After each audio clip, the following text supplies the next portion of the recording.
Nous sommes à Saint-Jérôme, à une cinquantaine de kilomètres au nord de Montréal. Et à Saint-Jérôme, on a la réputation d'être vert, proche de la nature. Et c'est même à Saint-Jérôme que l'usine qui fabriquait la voiture électrique Zen se trouvait. Et nous sommes maintenant à côté du Centre national du transport avancé, où j'ai rencontré M. Frédéric Prigueux. Bonjour, Monsieur Prigueux. Bonjour. Alors, vous êtes donc ingénieur au Centre national du transport avancé. Tout à fait, oui. Est-ce que vous pourriez nous dire quelques mots par rapport à cet organisme? Oui, bien sûr. Le Centre national du transport avancé, c'est un organisme non lucratif qui existe depuis environ 1996. Ça a une mission de développer le transport avancé, principalement le transport électrique, soit par des activités, disons, sociales, d'éducation du public, avec des projets de démonstration, par des présences dans les médias, ou par des projets de développement vraiment d'ingénierie, de conception, qu'on offre soit aux grandes sociétés de transport collectif ou aux entreprises privées. En tout cas, je vois que ce n'est pas simplement une fonction que vous occupez, mais une véritable vocation, puisque nous sommes tout juste devant votre voiture. Oui, effectivement. En fait, c'est une blague qu'on se fait souvent au centre. Évidemment, étant un organisme à but non lucratif, les salaires sont peut-être un petit peu moins compétitifs qu'en industrie privée. Donc, les gens qui se retrouvent ici, c'est vraiment des passionnés. Le mot vocation est bien choisi. Et je vois que votre voiture est en train d'être rechargée, c'est cela? Alors, la borne qui se trouve ici, est-ce qu'elle est payante pour l'instant? Pour l'instant, non, la borne n'est pas payante. Ce qui est important de savoir, par contre, c'est que la borne haute puissance est compatible avec des voitures particulières. Ce n'est pas n'importe quelle voiture qui peut se brancher. À l'heure actuelle, dans la région, les seuls qui possèdent ce genre de véhicule-là, c'est la ville, la municipalité. Donc, pour l'instant, ce n'est pas payant. Je ne crois pas que ça va rester le cas le jour où nous allons avoir des bornes publiques de recharge pour monsieur et madame tout le monde. En tout cas, merci beaucoup, M. Prigueux, d'avoir répondu à nos questions. Et puis, nous souhaitons un bel avenir à cette industrie et aussi à la vocation que vous avez de développer les transports avancés. Fondée en 1834, la ville de Saint-Jérôme a conservé des traces de son histoire et recèle de trésors d'architecture datant du 19e siècle. Rénovée en 1997 pour son centenaire, la vieille gare reprend du service avec l'aménagement du parc linéaire, le Petit Train du Nord, sur l'ancienne voie ferrée entre Saint-Jérôme et Mont-Laurier. Elle est aujourd'hui un pôle récréatif et touristique majeur pour la région. Fidèle à sa tradition de ville verte, Saint-Jérôme s'est doté d'un nouveau train qui permet à ses habitants de bénéficier de la douceur de vivre tout en travaillant à Montréal.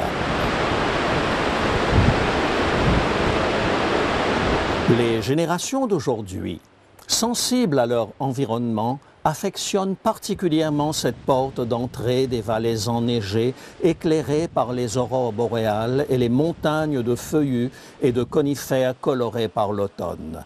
La rivière du Nord traverse cet immense terrain de jeu et vient passer sous les ponts du centre-ville. Parmi les bâtiments hérités du passé figure l'actuel hôtel de ville, anciennement le palais de justice, de style néoclassique très répandu en Nouvelle-Angleterre. Il arbore fièrement sur son fronton le logo de la ville, s'écartant résolument des tendances pour exprimer les valeurs fondamentales de la communauté.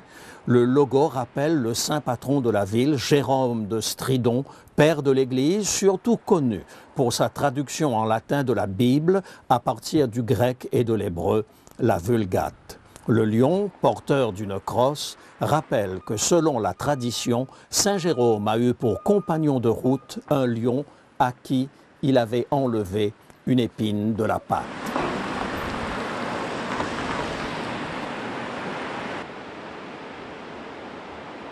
Saint Jérôme, la capitale des Laurentides, doit probablement à sa situation géographique son caractère particulier. Ses habitants ont développé un mode de vie privilégié, possible au seul point de rencontre d'un milieu urbain complet et d'une nature encore sauvage.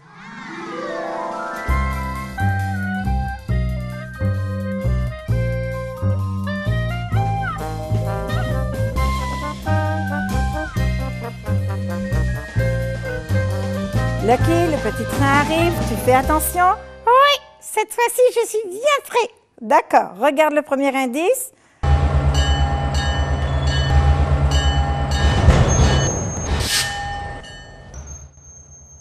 Oh, ça c'est une bourse avec de l'argent dedans. Ça c'est censé à quelqu'un de riche. Oui, tout à fait, c'est quelqu'un qui était riche.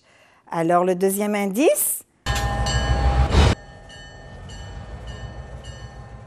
Oh, ça c'est un arbre. Oh, dis donc, il y a une histoire dans l'Ancien Testament. C'est Abraham quand il a invité les visiteurs devant chez lui. Écoute, c'est pas cette histoire-là, mais je vois que tu connais très bien ta Bible, l'Ancien Testament. Écoute, essaye de regarder encore le troisième indice. Oh, ça c'est un repas. Oui, c'est un repas. Alors, maintenant tu as les trois indices. Ça se trouve dans le Nouveau Testament. Oh, ça là, je sais ça, hein.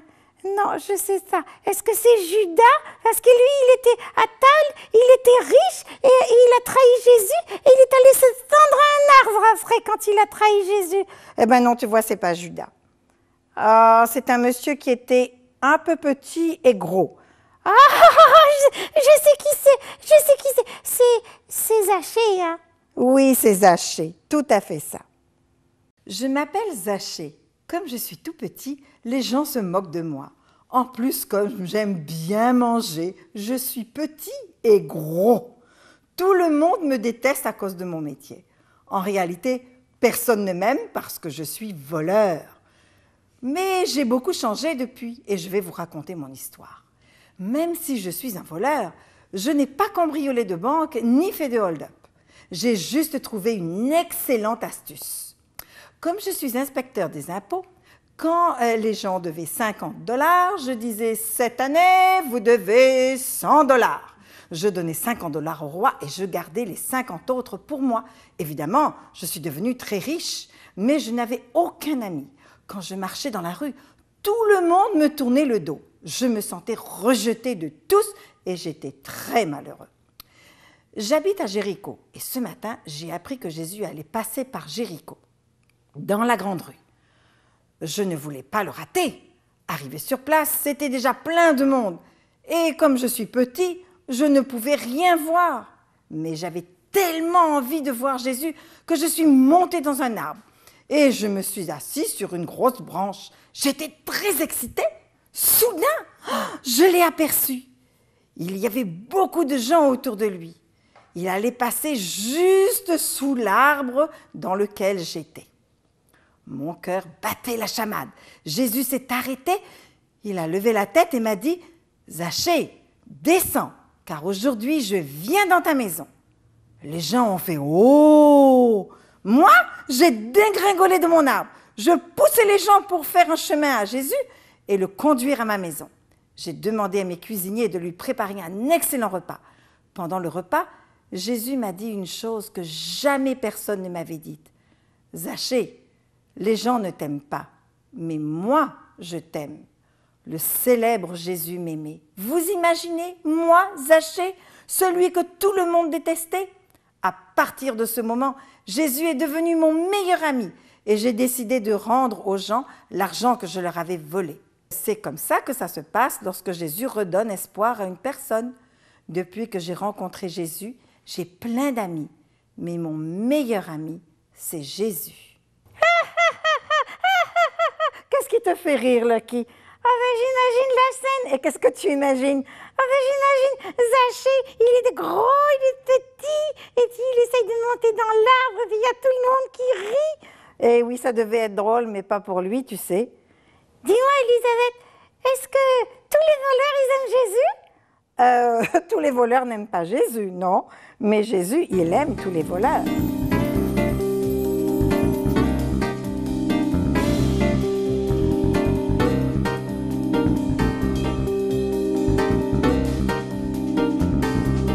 Ce n'est un secret pour personne. Nous vivons dans un environnement qui est de plus en plus fragilisé.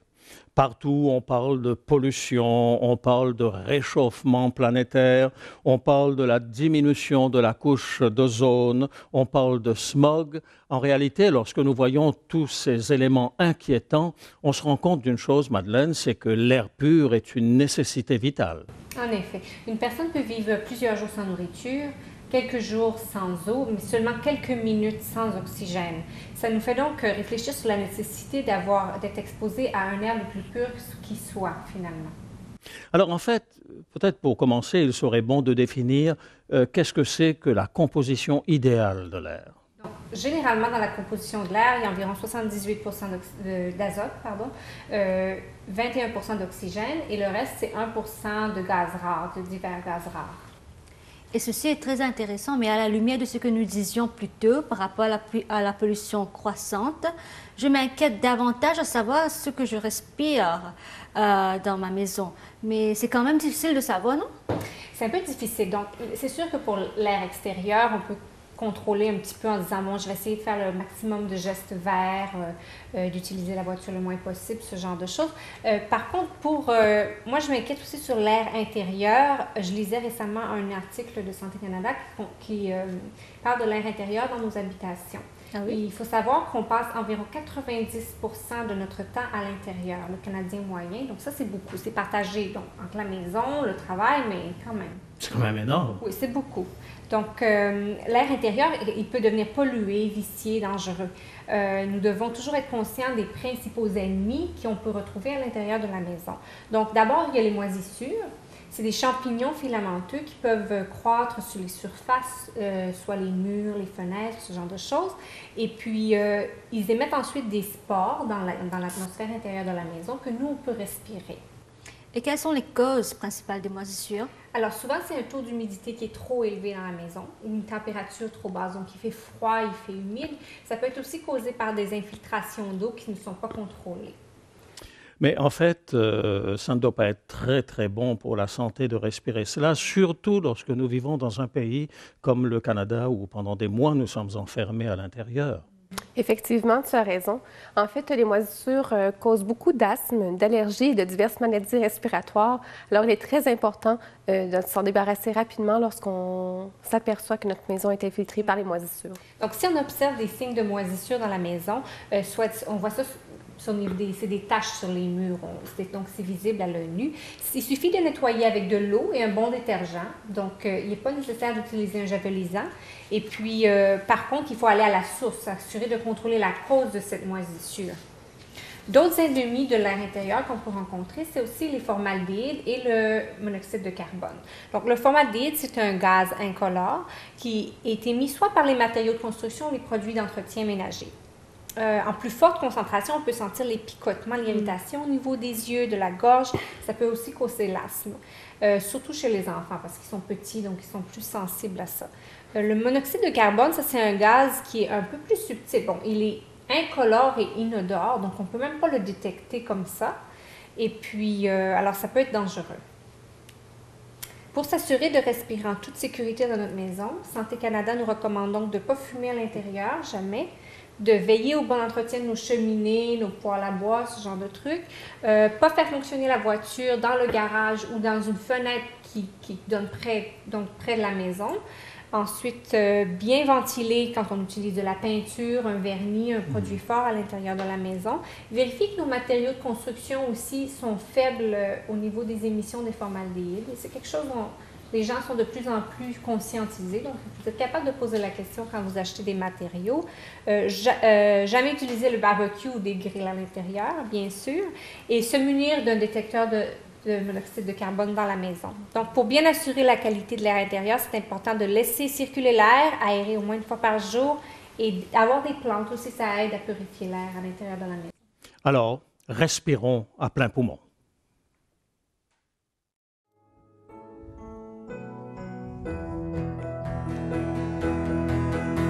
Jésus est roi, il est roi, fait gérer en majesté, fait monter sa bannière. Jésus est roi, crie Hosanna, il est roi, car le Seigneur est grand, il est digne de louange, sa gloire remplit les cieux. Célébrons tous notre Dieu. Jésus est roi, il est roi, il siège et règne en majesté, fait monter sa bannière. Jésus est roi, crie Hosanna, il est roi, car le Seigneur est grand, il est digne de louange, sa gloire remplit les cieux. Célébrons tous notre Dieu. Jésus est roi, il siège et règne en majesté, fait monter sa bannière. Jésus est roi, crie Hosanna, il est roi, crie Hosanna, il est roi, crie Hosanna, il est roi,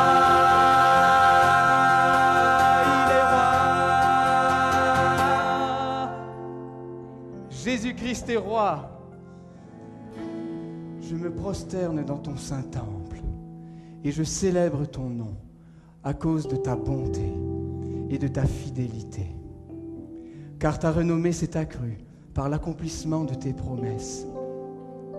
Le jour où je t'ai invoqué, tu m'as exaucé. Tu m'as rassuré. Tu as fortifié mon âme.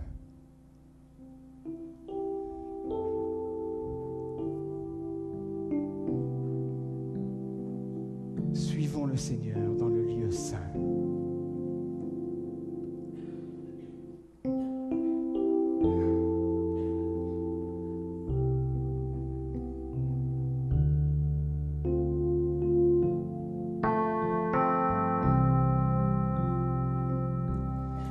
Dans le lieu saint, j'entre, Seigneur, tout ébloui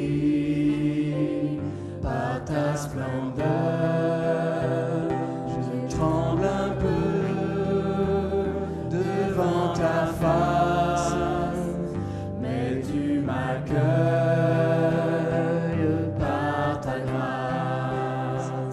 Je me décharge sur toi, Seigneur, caché en toi, je n'ai plus peur, je peux te voir, le cœur en paix et libéré de mes péchés. Je te suis, Jésus, je te suis, Jésus, par le voile déchiré. Je te suis, Jésus, je te suis, Jésus, par le voile déchiré. Je te contemple, mon Rédempteur, tout me saisit par ta grandeur, les yeux fixés sur toi, Sauveur. Je veux t'ouvrir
Bonsoir et bienvenue pour cette nouvelle étape de bonheur.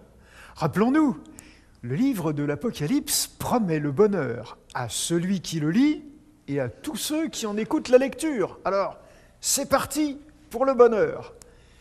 La dernière fois, nous avons vu que Dieu, assis sur son trône dans le ciel, tenait dans sa main droite un rouleau qui était cacheté, scellé de 7 sceaux. Personne n'avait été trouvé digne d'ouvrir ce livre, sauf l'agneau immolé. Nous allons donc maintenant assister à l'ouverture de ces sceaux. Et c'est l'agneau, bien évidemment, qui va le faire. Le livre étant un rouleau, chaque sceau ouvert ne permet pas de lire le contenu du livre. Il faut que tous les sceaux soient ôtés pour que le livre s'ouvre complètement et devienne enfin lisible. Comme tout nouveau roi dans l'ancien Israël, Jésus, qui est monté sur le trône comme successeur promis au roi David, il reçoit une copie du livre de la loi. Sa vie terrestre a été en plein accord avec ce livre. Grâce à lui, ce livre peut être ouvert. Il est maintenant clair. Jésus est la clé qui permet de le comprendre vraiment.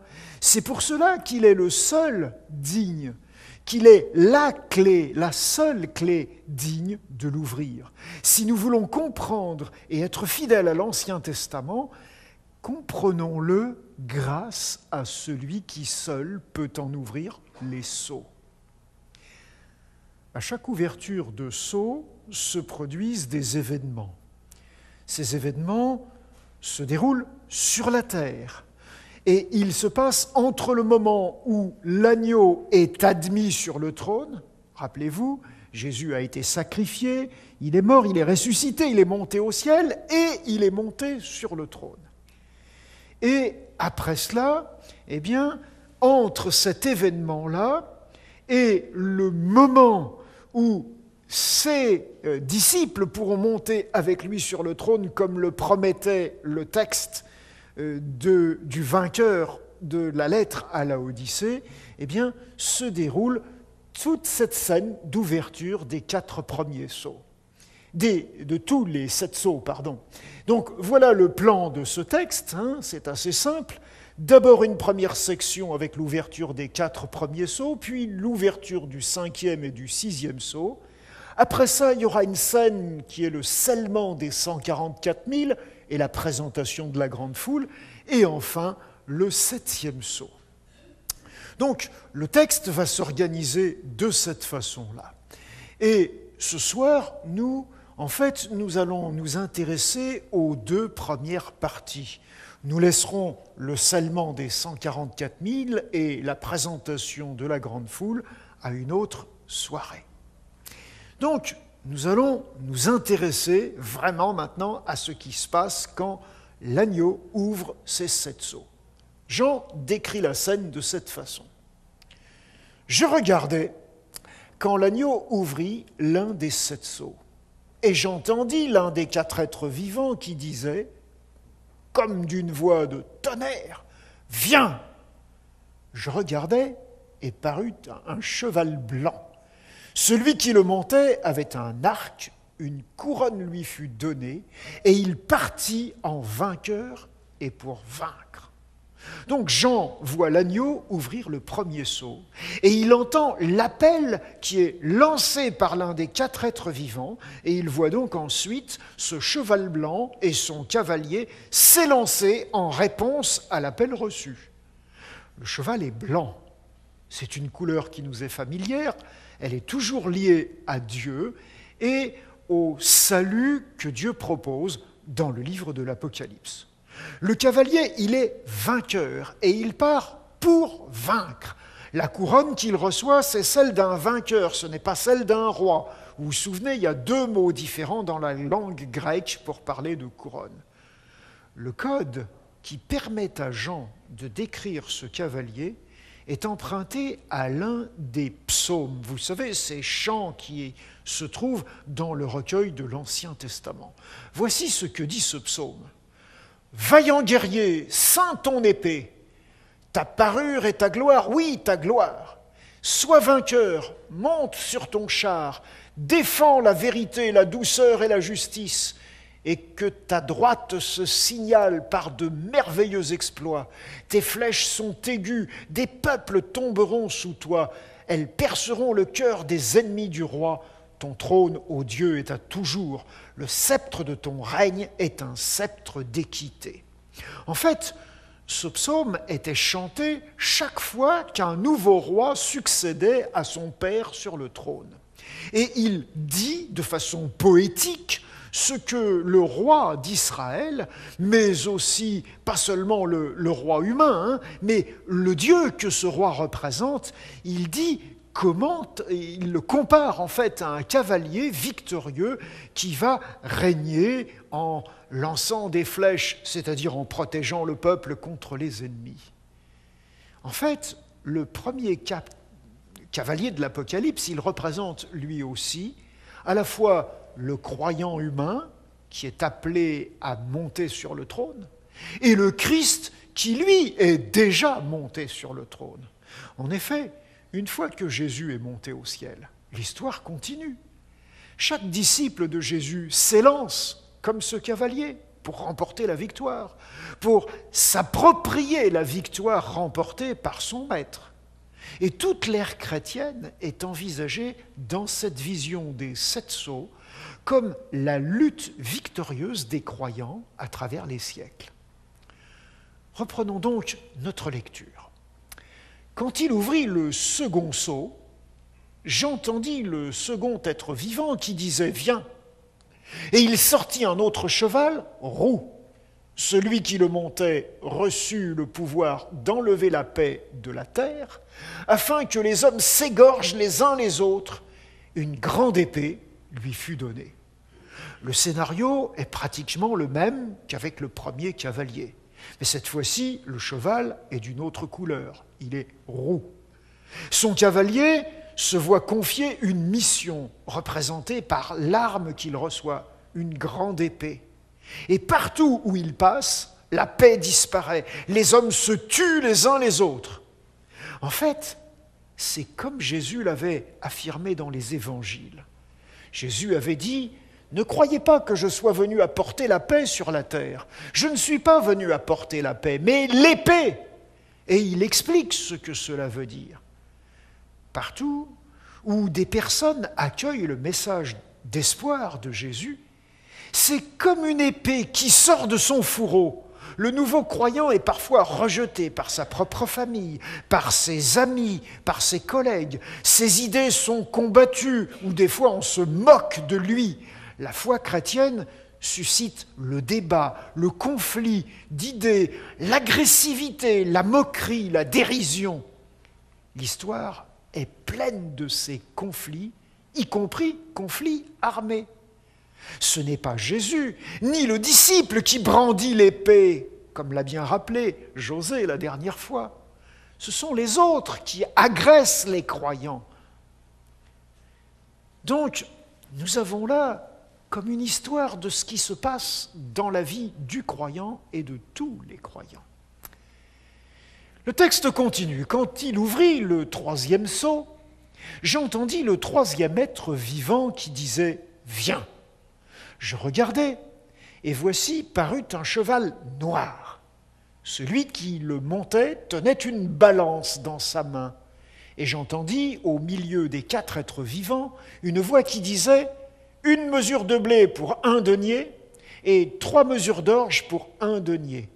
Mais ne fais pas de mal à la vigne et au vin. » Je pense que l'image est assez facile à décoder.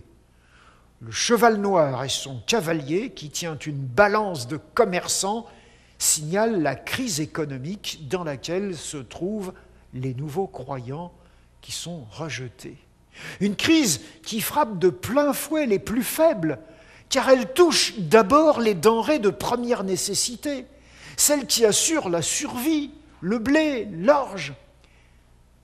Et quand on vous dit que c'est 1 denier pour une mesure, 1 denier, c'était à l'époque le salaire d'une journée de travail complète.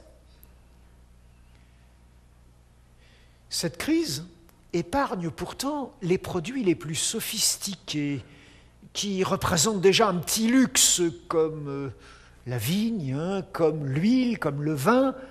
Et donc, c'est quelque chose qui montre qu'il y a une sélection qui peut se faire. Ce sont vraiment les plus faibles qui sont touchés.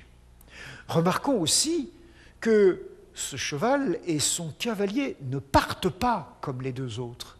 La menace, elle n'est pas générale, elle n'est pas permanente. C'est possible que ça se passe comme ça, mais c'est pas automatique dans tous les cas. Pourtant, l'histoire a montré que ça s'est avéré bien réel et bien concret pour plusieurs. Arrive enfin le 4e cavalier. Quand il ouvrit le 4e sceau, j'entendis la voix du 4e être vivant qui disait « Viens !» Je regardai, et voici parut un cheval d'une couleur pâle. Celui qui le montait se nommait la mort, et le séjour des morts l'accompagnait. Le pouvoir leur fut donné sur le quart de la terre pour faire périr les hommes par l'épée, par la famine, par la mortalité et par les bêtes sauvages de la terre. La couleur de ce cheval est traduite différemment suivant les versions de la Bible. Il est pâle, blême ou verdâtre. En fait, la couleur qui est choisie, c'est la couleur du pu.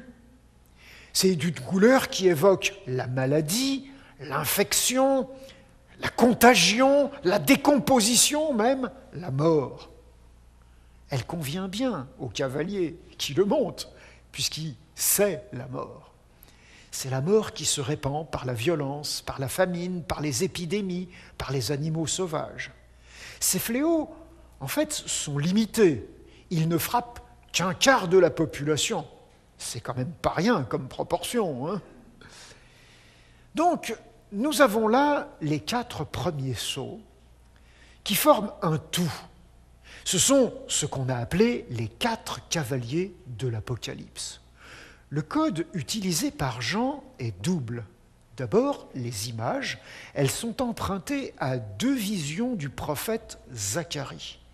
Dans la première, ce prophète voyait un cavalier monté sur un cheval roux, suivi d'autres chevaux de la même couleur qui parcouraient toute la terre et constatait que la paix régnait partout, sauf pour le peuple de Dieu qui était à l'époque déporté à Babylone.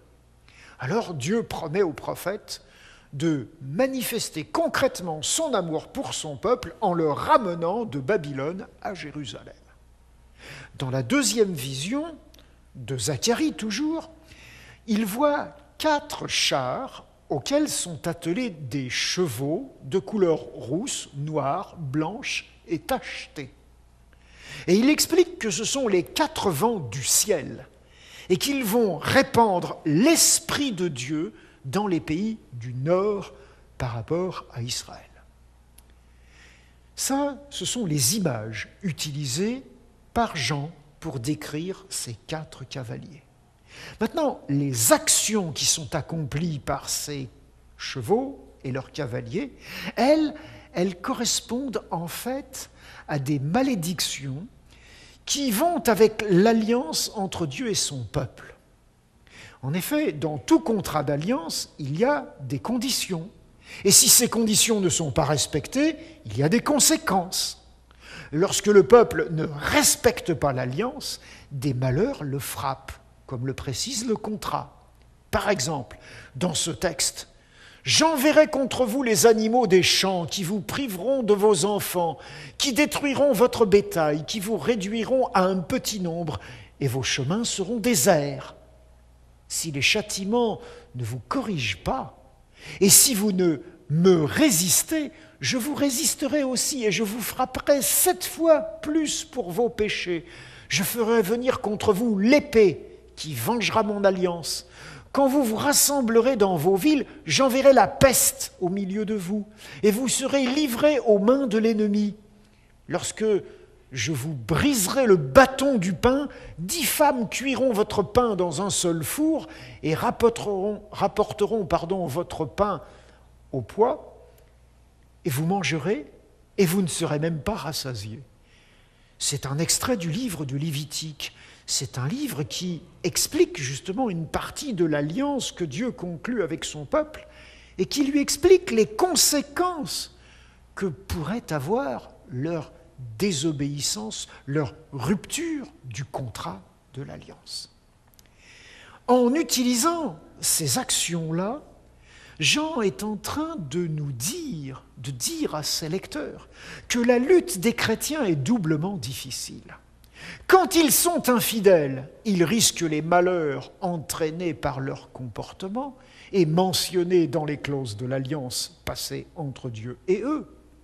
Mais quand ils avancent fidèlement vers la victoire, ils sont victimes de ceux qui les persécutent. Ils sont rejetés, ils sont en difficulté économique, ils sont violentés. Leur parcours est difficile et plein d'embûches. Mais ils ne doivent jamais oublier le premier de ces 4 cavaliers, car il part en vainqueur et pour vaincre. Et il vaincra. Aucun obstacle ne pourra l'en empêcher. Et justement, ce sont les embûches du parcours que va évoquer avec force l'ouverture du 5e sceau. Quand il ouvrit le 5e sceau, je vis sous l'autel les âmes de ceux qui avaient été immolés à cause de la parole de Dieu et à cause du témoignage qu'ils avaient rendu. Ils crièrent d'une voix forte en disant « Jusqu'à quand, Maître saint et véritable, tarderas-tu à juger et à tirer vengeance de notre sang sur les habitants de la terre ?» La scène insiste sur la situation victorieuse des croyants. Elle le fait grâce à l'image des sacrifices offerts dans le culte du temple de l'ancien Israël. Une partie du sang des animaux offerts en sacrifice était répandue au pied de l'autel. Or, ce sang symbolise la vie qui a été prise. Toujours le même livre du Lévitique nous rappelle, la vie de la chair est dans le sang. Et c'est vrai que ce livre, qui est complètement centré sur l'explication des rites de l'ancien Israël, montre quelle est l'importance de ces rites où le sang joue un rôle. Mais c'est aussi un rappel de l'histoire de Caïn et Abel. Abel, présenté comme le premier croyant, victime de la violence, d'après le livre de la Genèse. Voici ce que disait le texte. « La voix du sang de ton frère crie de la terre jusqu'à moi. C'est Dieu qui parle à Caïn qui vient de tuer Abel. » En fait, le sang crie, il crie vengeance, il réclame que justice soit faite. Et Dieu l'entend, Dieu y est attentif. N'imaginons jamais Dieu indifférent à toutes ces circonstances qui font de nous des victimes sur cette terre. Les responsables sont alors désignés. Ce sont les habitants de la terre. Cette expression dans l'Apocalypse, elle désigne toujours ceux qui ne sont pas ou pas encore du côté de Dieu. Ceux qui, par leur comportement, font des victimes, ceux dont l'attitude s'apparente à celle d'un bourreau. Alors évidemment, c'est une question qu'il faut se poser. De quel côté sommes-nous ? Mais le texte continue du 5e sceau. Une robe blanche fut donnée à chacun d'eux, et il leur fut dit de se tenir en repos quelque temps encore, jusqu'à ce que fût complet le nombre de leurs compagnons de service et de leurs frères qui devaient être mis à mort comme eux. Les victimes reçoivent une robe blanche. Elles sont donc reconnues comme innocentées par Dieu. Elles sont innocentes des malheurs qui les frappent. C'est très important, vous le savez bien. Nous avons tendance à nous imaginer que quand nous souffrons, c'est de notre faute. Nous avons dû commettre quelques fautes qui méritent cette souffrance que nous endurons. Et si nous réussissons à surmonter ce genre de pensée, on rencontre souvent quelqu'un de bien intentionné qui va se charger de nous faire cette réflexion d'une manière ou d'une autre. Nous sommes la plupart du temps innocents des souffrances que nous subissons. La patience de ces personnes est requise pour encore quelque temps. Une patience toute relative, car elles sont en repos, elles sont mortes, elles ne sont plus conscientes du temps qui passe. Car dans la Bible, la mort n'est pas une autre forme de vie, dans l'enfer, le purgatoire ou le paradis. Non, c'est un sommeil, une attente inconsciente du retour de Jésus et de la résurrection. De l'une ou l'autre, des deux résurrections, puisqu'il y en a deux. Vous vous en souvenez, nous l'avons vu lorsque nous avons parlé des scènes du jugement dernier. Le terme de leur patience viendra, et il est fixé par le fait que leur groupe n'est pas encore complet. Qu'est-ce que cela veut dire? Quand sera-t-il complet? Pour l'instant, nous ne le savons pas, mais nous le verrons. En attendant, je suis invité à faire confiance, à penser que Dieu, dans son amour et sa sagesse, sait quand sera le bon moment. Mais ce moment va arriver. C'est ce qu'annonce l'ouverture du 6e sceau. Je regardais, quand il ouvrit le 6e sceau, il y eut un grand tremblement de terre. Le soleil devint noir comme un sac de crin. La lune entière devint comme du sang, et les étoiles du ciel tombèrent sur la terre comme lorsqu'un figuier secoué par un vent violent jette ses figues vertes. Le ciel se retira comme un livre qu'on roule, et toutes les montagnes et les îles furent remuées de leur place. Cette description peut nous surprendre, mais elle était tout à fait claire pour les croyants de la fin du 1er siècle. Ce tremblement de terre, ce soleil qui s'assombrit, cette lune qui prend la couleur du sang, ces étoiles qui tombent du ciel, et ce ciel qui s'enroule, un peu comme ce rouleau, 7 sceaux qu'on est en train d'ouvrir, ces montagnes et ces îles qui changent de place, ce sont des événements qui accompagnent l'arrivée du jour de Dieu, de ce grand jour de sa colère, de ce jour où sa patience arrive à son terme, ce jour où il met les pieds dans le plat, où il vient rendre justice à toutes les victimes et demander des comptes à tous les bourreaux. Les prophètes l'ont décrit ce jour, que ce soit Ésaïe, Jérémie, Ézéchiel, Joël. Jésus lui aussi en a parlé très clairement. Ce sont pour lui les derniers signes qui précèdent immédiatement son retour. C'est comme un énorme appel d'air provoqué par l'arrivée d'un engin surpuissant et ultra rapide.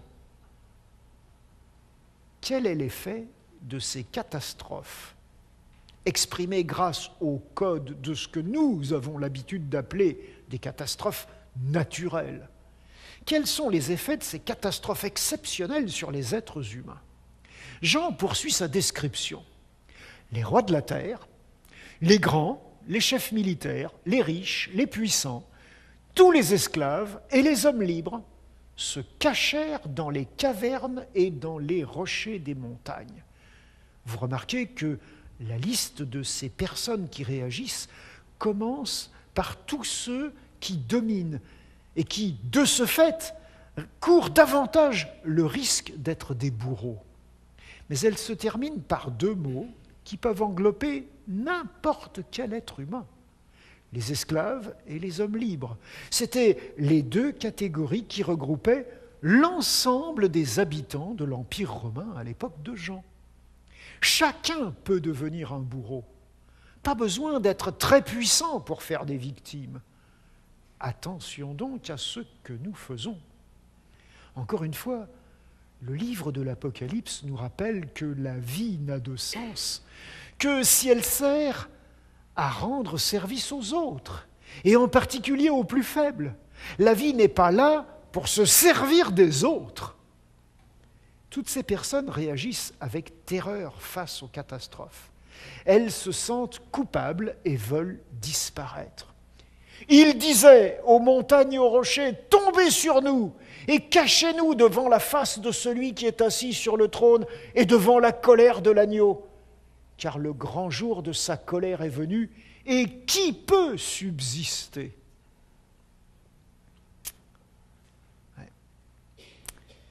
Elles ne sont pas prêtes, ces personnes, à affronter le regard de Dieu, le regard de l'agneau.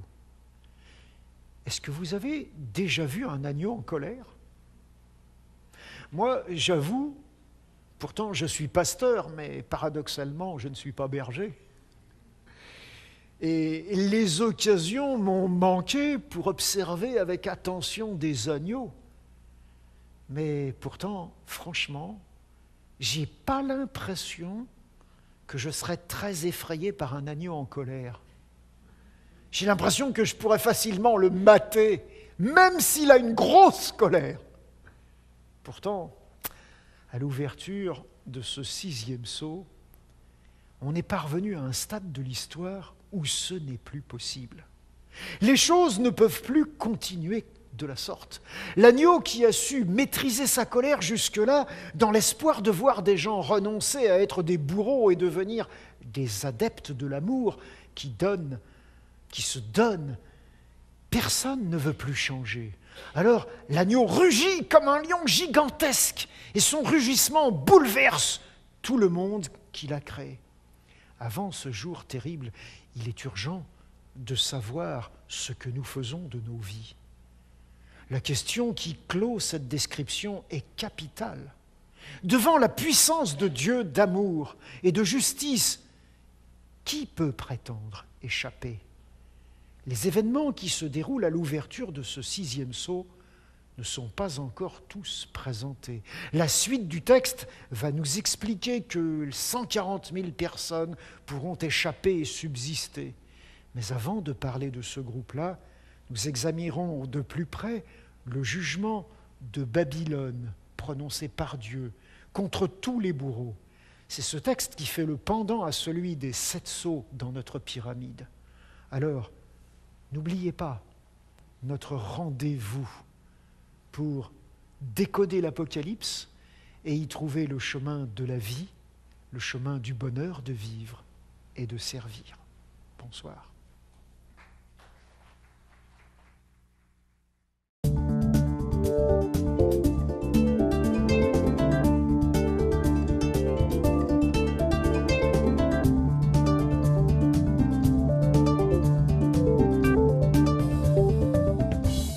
Bonjour Daniel. Bonjour José. Nous arrivons tout doucement vers la fin de cette série de conférences et aujourd'hui nous abordons le thème de l'ouverture des sceaux. C'est la colère de l'agneau, le grand jour de sa colère. Alors il ne s'agit plus maintenant de l'agneau, il s'agit du lion de la tribu de Juda. Mais est-ce qu'il y a encore de l'espérance lorsqu'on parle de la colère de l'agneau? Ah oui, absolument. Avant de présenter le livre, j'en lis quelques extraits. Il y a d'abord une nécessité de justice. C'est le cri de l'Apocalypse, des martyrs. Jusque à quand, Seigneur, tarderas-tu de tirer vengeance de notre sang? Cela fait 6000 ans que cela dure, que Dieu ne réagit pas. Il y a une place en enfer pour quiconque se tait devant une question morale, disait Abraham Lincoln.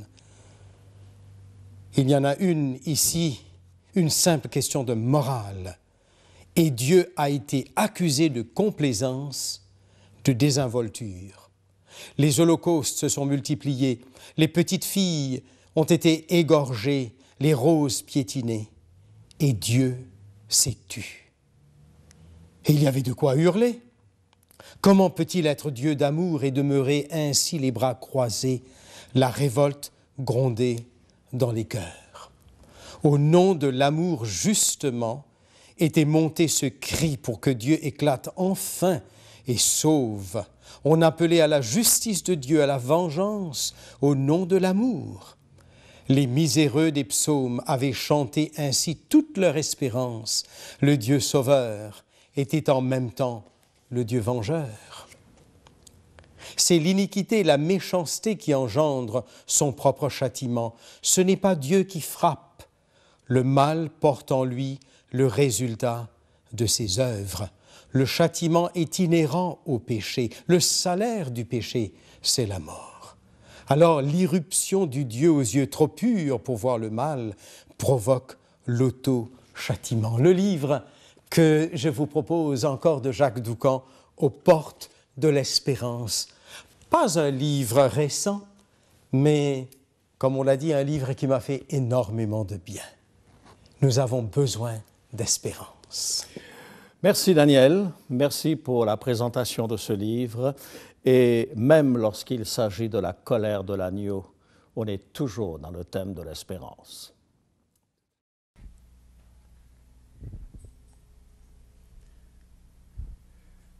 Bonsoir mesdames et messieurs. Comme chaque soir, c'est un réel plaisir de vous retrouver. J'espère que vous avez passé une excellente journée. Mon bon ami, tout au fond de la salle là-bas, mon bon ami Monsieur André, vous savez, il est toujours extrêmement serviable. Hein? Il m'a dit tout à l'heure, hier soir, je croyais que vous étiez fâché. Parce que, semble-t-il, je parlais un petit peu plus fort que d'habitude. Mais en fait, j'ai gardé des mauvaises habitudes qui datent des années anciennes. Je suis un petit peu comme ma grand-tante. Ma grand-tante, quand elle recevait un coup de téléphone et que c'était un membre de la famille qui habitait dans la même ville, elle parlait normalement. Mais quand c'était quelqu'un qui téléphonait d'une ville qui était éloignée, elle hurlait au téléphone. Alors moi aussi, comme le message doit aller jusqu'au bout de la terre, je me sens obligé de hurler lorsque je parle. Allons, plus sérieusement, dans le remarquable exposé que vous avez eu sur les chapitres 6 à 8 de l'Apocalypse, ces chapitres que Bernard vient de nous expliquer, il nous a fait remarquer quelque chose et je voudrais citer cela. Il a dit tout au début de son exposé, ces événements se déroulent sur la terre entre le moment où l'agneau est admis sur le trône après avoir sacrifié sa vie, comme le montre la vision qui introduit la scène des 7 sceaux, et le moment où les rachetés le rejoindront sur ce même trône, comme l'annonçait la promesse faite au vainqueur de la lettre à Laodicée. En d'autres mots, ces 7 sceaux se situent entre l'ascension de Jésus et son retour en gloire. La dernière phrase ne fait pas partie de sa citation, mais c'est un commentaire à moi. À quel moment, après son ascension, Jésus accède-t-il au trône? C'est une question intéressante, car les réponses des théologiens divergent à ce propos. Globalement, nous pouvons dire qu'il existe 2 interprétations à propos de la date d'accession de l'agneau au trône après son sacrifice. Une première interprétation consiste à prendre à la lettre le texte des Actes au chapitre 1er à partir du verset 11. Actes des Apôtres, chapitre 1er à partir du verset 11. Comme les disciples avaient les regards fixés vers le ciel pendant qu'ils s'en allaient, voici 2 hommes vêtus de blanc leur apparurent et dirent « Hommes galiléens, pourquoi vous arrêtez-vous à regarder au ciel? Ce Jésus qui a été enlevé au milieu de vous, au ciel du milieu de vous, viendra de la même manière que vous l'avez vu allant au ciel. » Ceux qui adoptent une approche toute simple, n'entre pas dans les détails, considère la question comme se résumant à un aller-retour avec un ascenseur. Sa mission accomplie sur la terre, Jésus rentre chez lui au ciel, il va s'occuper de ses petites affaires et quand il sera prêt, il reviendra pour chercher ses enfants. Par contre, il y a une deuxième manière de voir les choses et les tenants de la deuxième interprétation estime que si Jésus met tant de siècles à revenir, c'est qu'il accomplit une mission particulière et que la Bible révèle la teneur de cette mission. Ainsi, en considérant l'ensemble de la Bible, Ancien et Nouveau Testament confondus, ces personnes établissent un parallèle entre le sanctuaire israélite et le sanctuaire céleste dont parle l'Épître aux Hébreux. Et grâce au calendrier prophétique, il tente de déterminer l'époque où Jésus est entré dans la deuxième phase de son ministère et aussi l'époque de son retour. C'est un certain William Miller qui, au XIXe siècle, a entrepris des recherches les plus avancées sur le sujet et il en est même venu à déterminer une date exacte pour le retour de Jésus. Qui était William Miller et comment s'y est-il pris pour fixer la date précise du retour de Jésus? William Miller est né en 1782 dans une famille de fermiers dans le Massachusetts. Et il est devenu un prédicateur baptiste et il a dirigé un mouvement de réveil protestant interconfessionnel jusqu'en 1844. Au départ, il faut savoir que ce William Miller n'était pas un mordu de la Bible. Il était un déiste et il se plaisait dans la lecture de Voltaire, Hume, Paine, etc. À cette époque, s'il lit la Bible, c'est surtout dans l'intention de réfuter les erreurs que contient la Bible. Mais voilà qu'une bataille inattendue où la petite armée américaine de 1500 soldats défait l'armée anglaise de 15 000 soldats, ça se passe pendant la guerre d'indépendance, eh bien cela va pousser William Miller à croire dans l'existence de la providence. À partir de ce moment, il va faire une étude approfondie et systématique de la Bible pendant 2 ans. Plusieurs textes l'interpellent. Tout d'abord, la prophétie de Jésus dans Matthieu, chapitre 24, à propos des signes de son retour. Et surtout, l'indice donné par Jésus à la fin de sa série de signes avant-coureurs de son retour. Instruisez-vous par une comparaison tirée du figuier. Dès que ses branches deviennent tendres et que les feuilles poussent, vous connaissez que l'été est proche. De même, quand vous verrez toutes ces choses, sachez que le Fils de l'homme est proche à la porte. Et surtout, ce qui a frappé Miller, ce sont les prophéties du livre de Daniel. Vous savez que Daniel, chapitre 2, parle d'une statue composée d'or, d'argent, de bronze, de fer. Les pieds de la statue sont en partie de fer et en partie d'argile. Une pierre vient frapper les pieds de la statue, réduit le tout en poussière, et la pierre devient une montagne qui remplit toute la terre.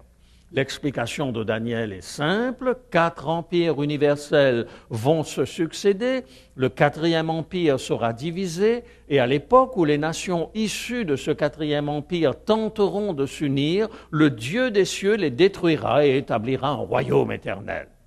Daniel chapitre 4 reprend la même séquence, mais ici les métaux sont remplacés par des animaux. Ce n'est plus tant l'histoire militaire qui intéresse Daniel dans cette prophétie, mais l'histoire religieuse du monde et les conséquences sur son peuple à lui. Daniel précise que les nations issues du 4e empire universel tenteront non seulement de recréer un empire universel militaire, mais qu'ils auront également des visées religieuses. Au chapitre 7 et 8 de son livre, Daniel reçoit d'autres révélations de Dieu et donne un certain nombre de repères chronologiques. Et c'est là que Miller puise son inspiration et fixe une date au retour de Jésus. Si le retour de Jésus est une espérance bénie pour Daniel, le sort du peuple d'Israël l'intéresse au plus haut point. Et c'est avec raison, car il est exilé à Babylone. Et il se demande encore combien de temps durera cet exil. Il supplie Dieu de lui donner une réponse et il la reçoit au chapitre 9 de son livre. 70 semaines ont été fixées sur ton peuple et sur ta ville sainte pour faire cesser les transgressions et pour mettre fin au péché, pour expier l'iniquité et amener la justice éternelle, pour sceller la vision et le prophète et pour oindre le Saint des Saints. William Miller va faire des calculs savants et il va établir que ces 70 semaines sont des semaines prophétiques. Il trouve deux textes qui font un parallèle entre les jours et les années, Nombre chapitre 14, de même que vous avez mis 40 jours à explorer le pays, vous porterez la peine de vos iniquités 40 années, une année pour chaque jour. Et un deuxième texte qui se trouve dans le livre du prophète Ézéchiel, couche-toi sur le côté gauche, mets-y l'iniquité de la maison d'Israël, et tu porteras leur iniquité. Autant de jours que tu seras couché sur ce côté, je te compterai un nombre de jours égal à celui des années de leur iniquité. Et en partant de 457 avant Jésus-Christ, date du décret du roi de Perse Artaxerxès Ier, donnant l'autorisation au scribe Esdras de reconstruire Jérusalem et le temple, et en additionnant 70 fois 7, 490 années, donc, Miller constate que la dernière semaine prophétique, soit la dernière semaine, les 7 derniers jours prophétiques, 7 années donc, sont fixés sur son peuple et correspondent exactement au début du ministère public de Jésus, à la mort de Jésus, à la moitié de la semaine, comme le dit la prophétie, et au rejet du Messie par le peuple juif lors de la lapidation d'Étienne, vous savez, qui va amener une grande persécution contre les chrétiens, et tous les chrétiens, sauf les apôtres, vont devoir quitter Jérusalem. Fort de ce premier succès, Miller entreprend de comprendre une prophétie autrement plus complexe, au chapitre 8 de Daniel. J'entendis parler un saint, et un autre saint dit à celui qui parlait, « Pendant combien de temps s'accomplira la vision sur le sacrifice perpétuel et sur le péché dévastateur? Jusqu'à quand le sanctuaire et l'armée seront-ils foulés? » Et il me dit, « 2300 soirs et matins, puis le sanctuaire sera purifié. » Miller avait déjà établi un principe d'interprétation, un jour prophétique équivaut à une année.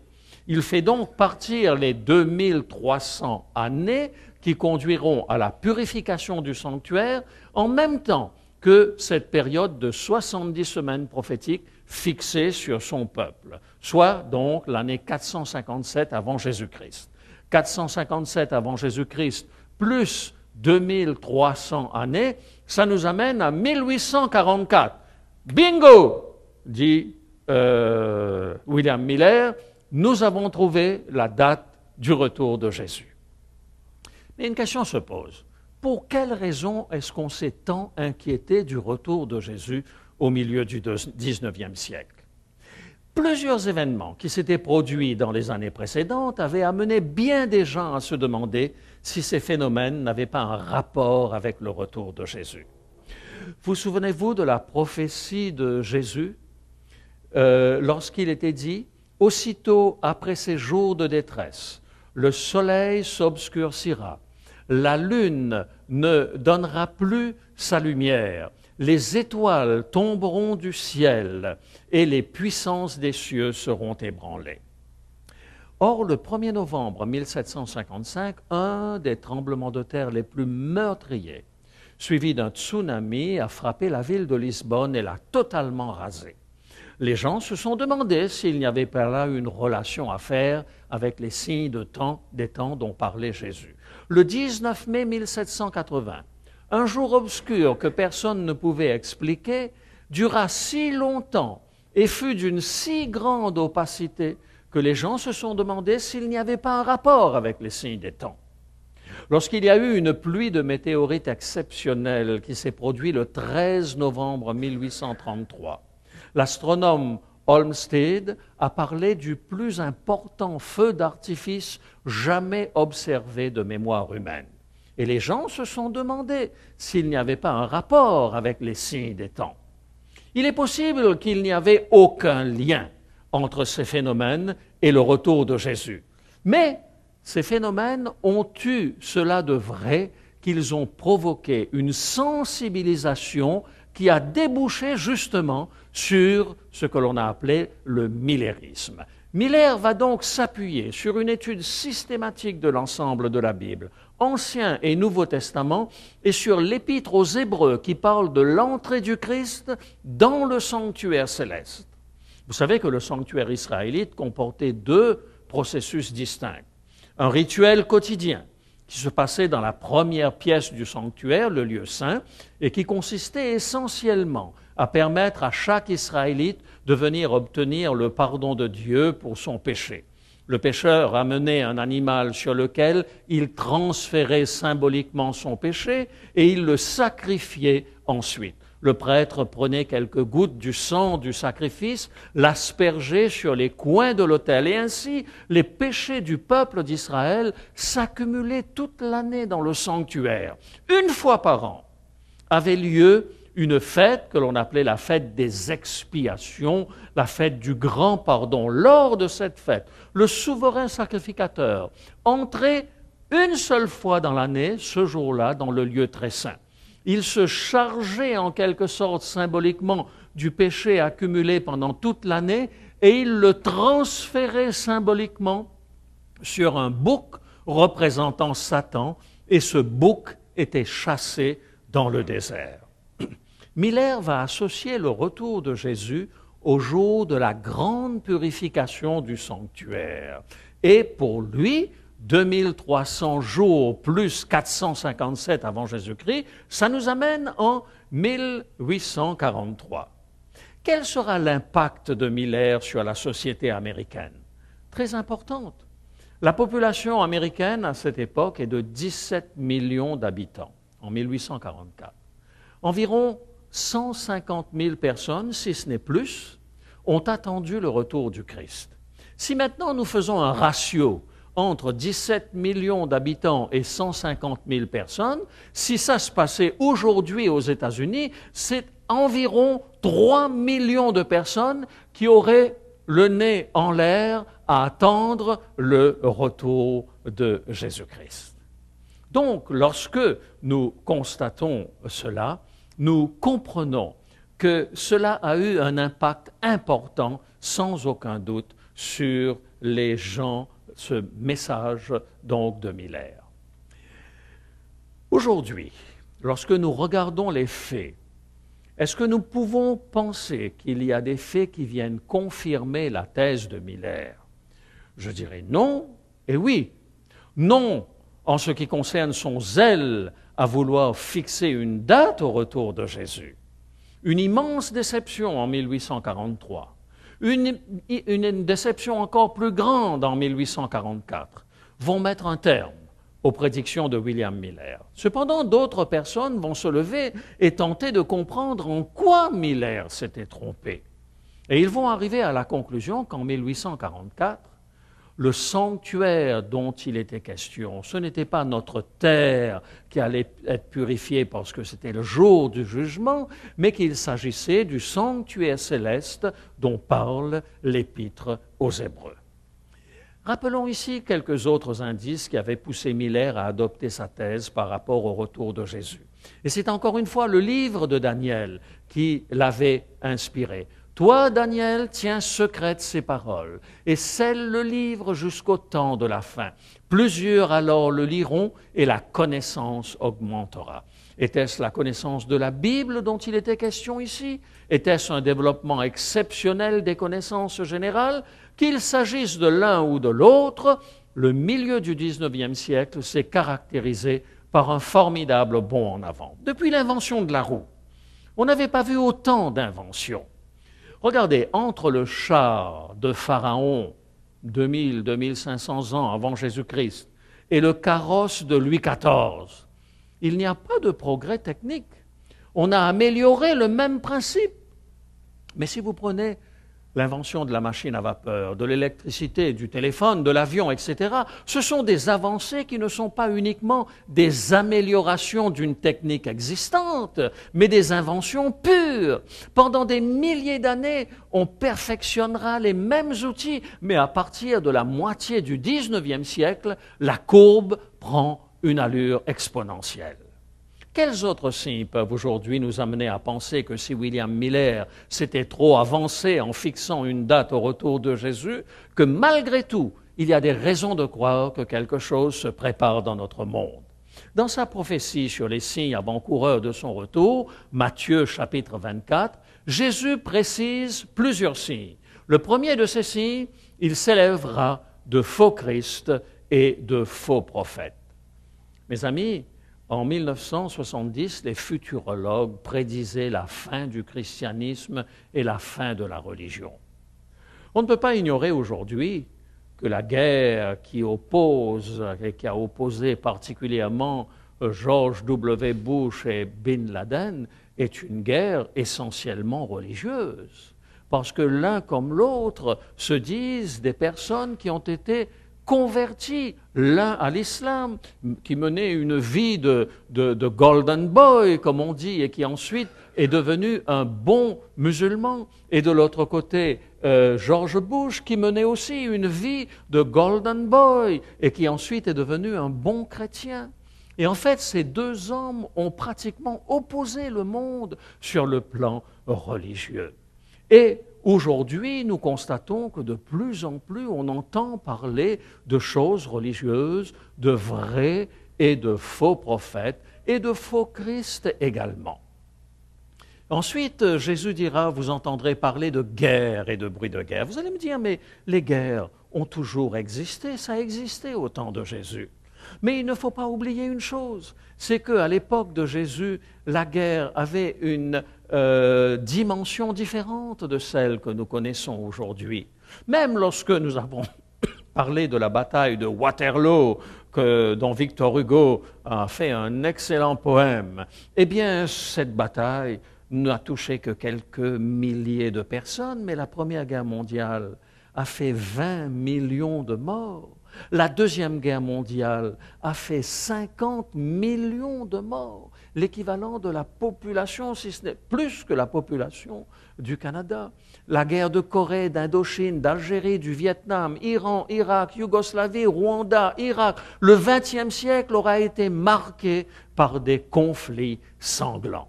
Et aujourd'hui, les grandes puissances possèdent l'arsenal nécessaire pour détruire plusieurs fois notre planète. Troisièmement, Jésus dit, il y aura en divers lieux des famines. Mais dites-moi, en quoi les famines peuvent être un signe du retour de Jésus? Les famines ont toujours existé. Jacob n'a-t-il pas quitté son pays avec ses fils à cause d'une famine? À l'époque de Jésus, n'y a-t-il pas eu également d'autres famines?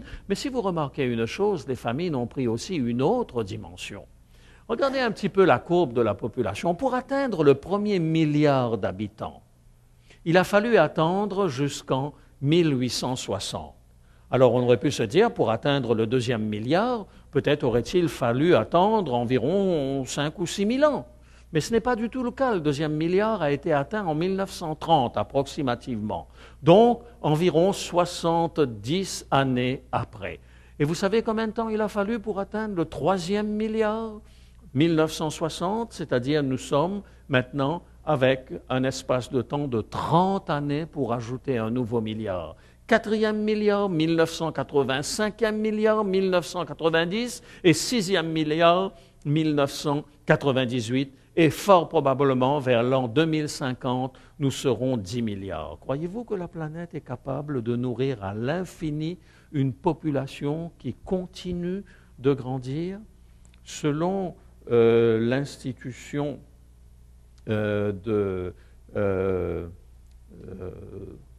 qui s'occupe de préciser le nombre, la quantité de nourriture disponible en permanence, on constate que les réserves que nous avons mondialement, si tout d'un coup la Terre devait s'arrêter de tourner et que l'on ne produisait plus, l'ensemble de nos réserves serait suffisante pour 1 mois seulement. Ce sont des choses qui doivent nous faire réfléchir. La mondialisation est en train de détruire les équilibres millénaires. Et si nous avions le temps, nous pourrions nous arrêter encore sur d'autres détails. Mais le temps nous manque pour le faire. Et les tremblements de terre, vous savez, ceux que nous avons vécus ces derniers temps nous permettent de comprendre que nous sommes entrés aussi dans un moment où notre terre est de plus en plus vieille. 6000 tremblements de terre majeurs chaque année. Et en 90 ans, ces tremblements de terre ont fait plus d'1,5 million de morts. Mais de tous ceci, celui que Jésus donne et dont il dit que ce sera le dernier avant son retour, c'est que cette bonne nouvelle du royaume sera prêchée dans le monde entier pour servir de témoignage à toutes les nations. Alors, dit-il, viendra la fin. J'insisterai et je reviendrai sur cette notion. Aujourd'hui, l'Évangile n'est pas prêché à toute nation, toute tribu, toute langue et tout peuple. Il faut que ce message de l'Évangile ne soit pas simplement entendu avec les oreilles, mais qu'il soit aussi entendu avec le cœur, aussi bien par les bouddhistes, aussi bien par les hindous, aussi bien par les shintoïstes, aussi bien par les musulmans, aussi bien par les gens qui ne croient en rien du tout. Et c'est alors que se réalisera cette parole de Jésus-Christ. Et les apôtres à l'époque de Jésus, quand Jésus leur a dit « allez jusqu'au bout de la terre pour annoncer la bonne nouvelle », ils auraient pu dire à Jésus « mais nous n'avons que nos pieds et nous n'avons aucun moyen de transport ». Mais ce que nous vivons aujourd'hui, ce que nous sommes en train d'entendre maintenant, eh bien, ce message sera entendu dans le monde entier. Je reçois des lettres de personnes qui nous écoutent en Australie, de personnes qui nous écoutent en Nouvelle-Calédonie, de personnes qui nous écoutent en Afrique, de personnes qui suivent ces conférences de tous les coins de la terre. Et cela nous montre que nous sommes à l'époque où se réalisera cette bienheureuse espérance du retour de Jésus. Alors, une chose est importante, c'est que nous puissions partager avec ceux qui nous entourent la bonne parole, la parole d'espérance de ce prochain retour de Jésus. Merci.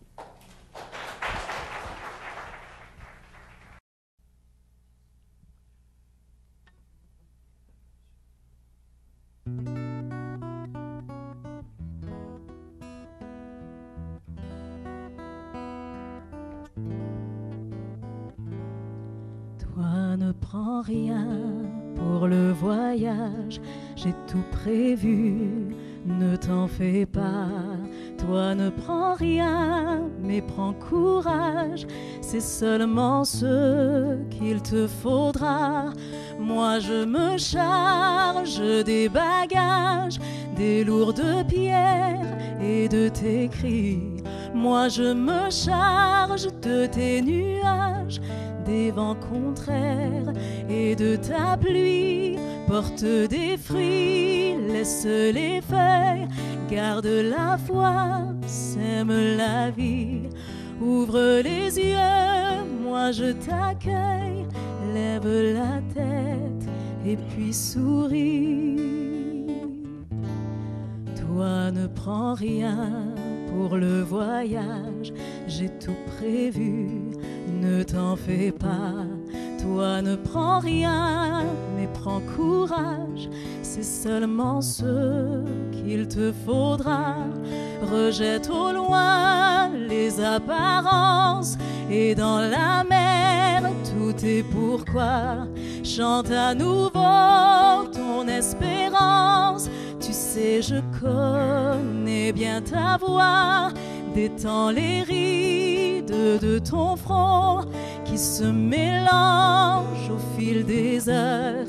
Alors les rires te reviendront comme le soleil, comme une fleur. Toi ne prends rien,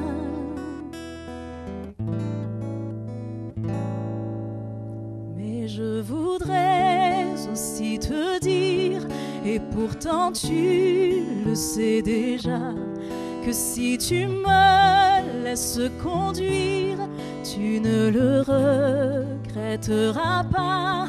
Efface tout et tu verras la nuit disparaître au grand jour. Respire à fond, rappelle-toi les signes de mon prochain retour.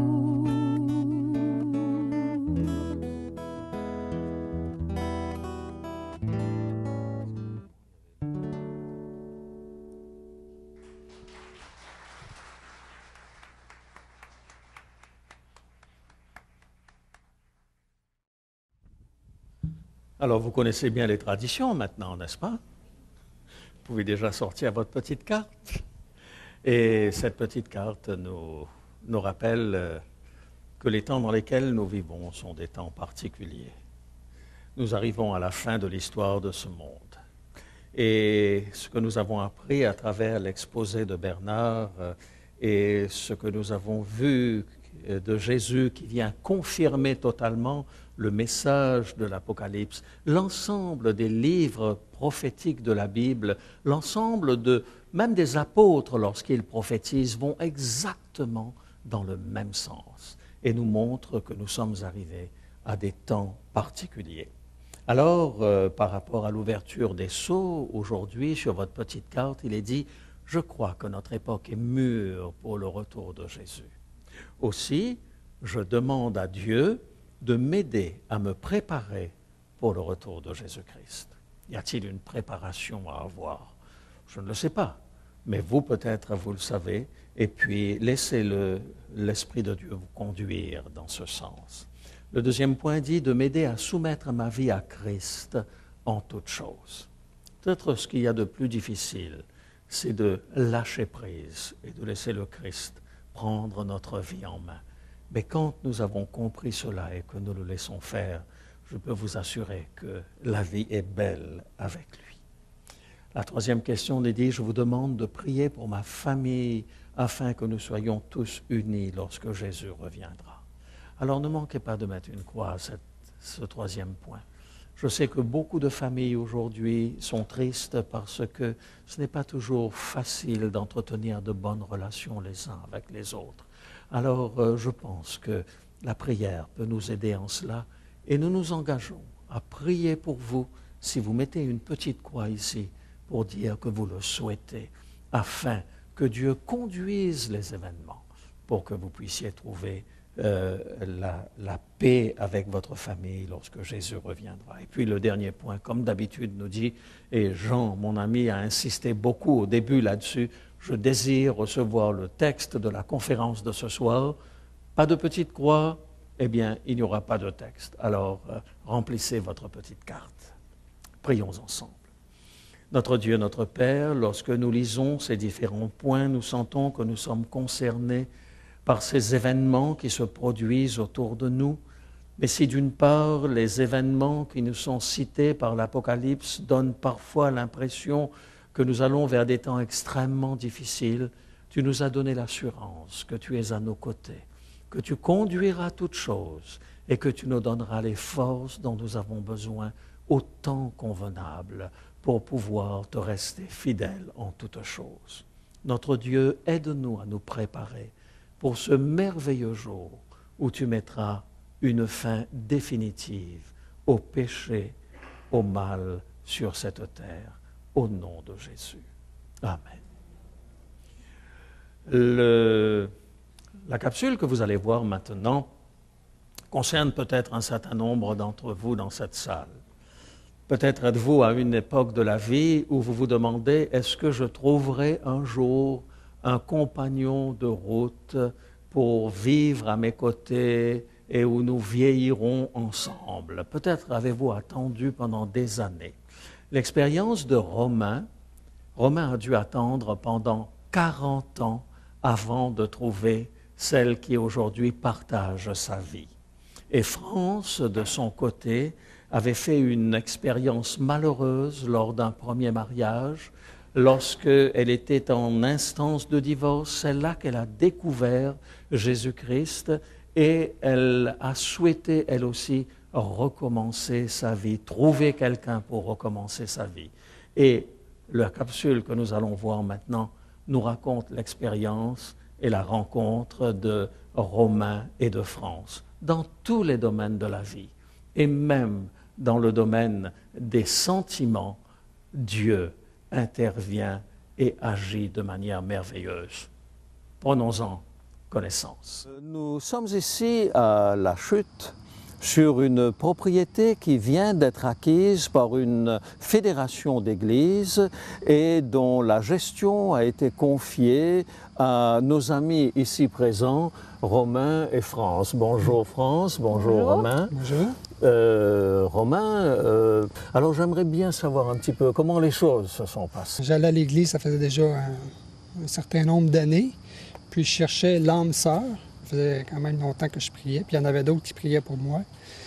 Et puis jusqu'à un moment donné, un ami d'église qui m'a parlé, qui était venu à Saint-Jérôme, puis il m'a dit qu'il avait rencontré une demoiselle, puis elle paraissait bien, puis il lui avait parlé de moi, puis il était intéressé à me rencontrer.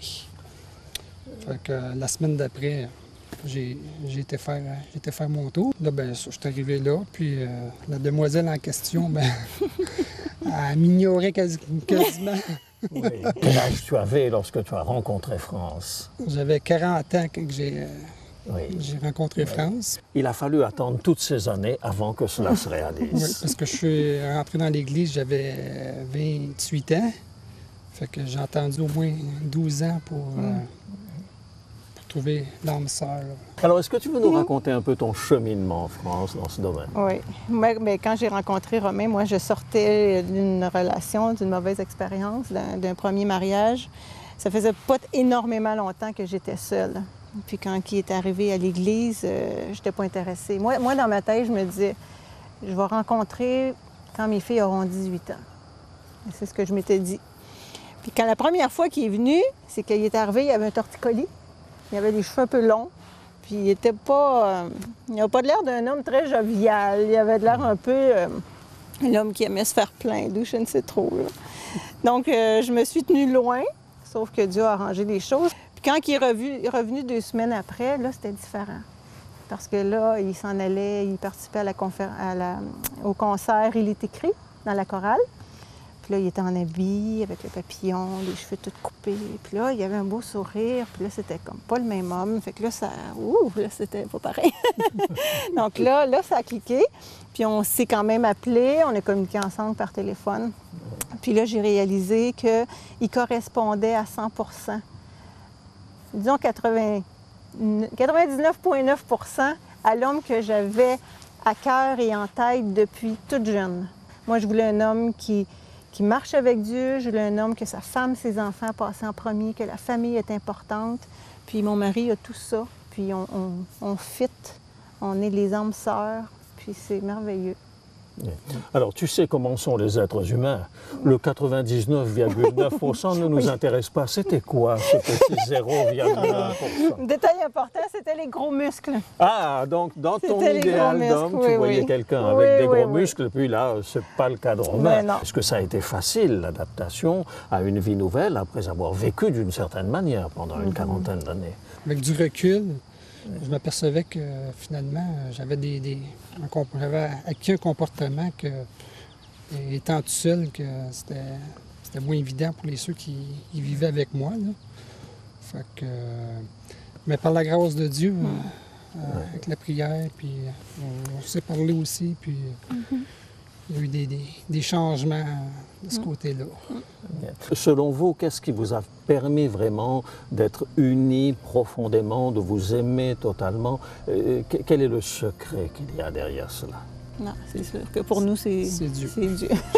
Pardon? C'est Dieu. Mais il y a quelqu'un qui m'a déjà dit, quand on prend une orange, puis on la coupe en deux, on en prend plusieurs, admettons, puis on les coupe tous en deux, Dieu seul sait quelle moitié va avec quelle moitié. Il faut faire confiance à Dieu, qu'il ne se trompe pas.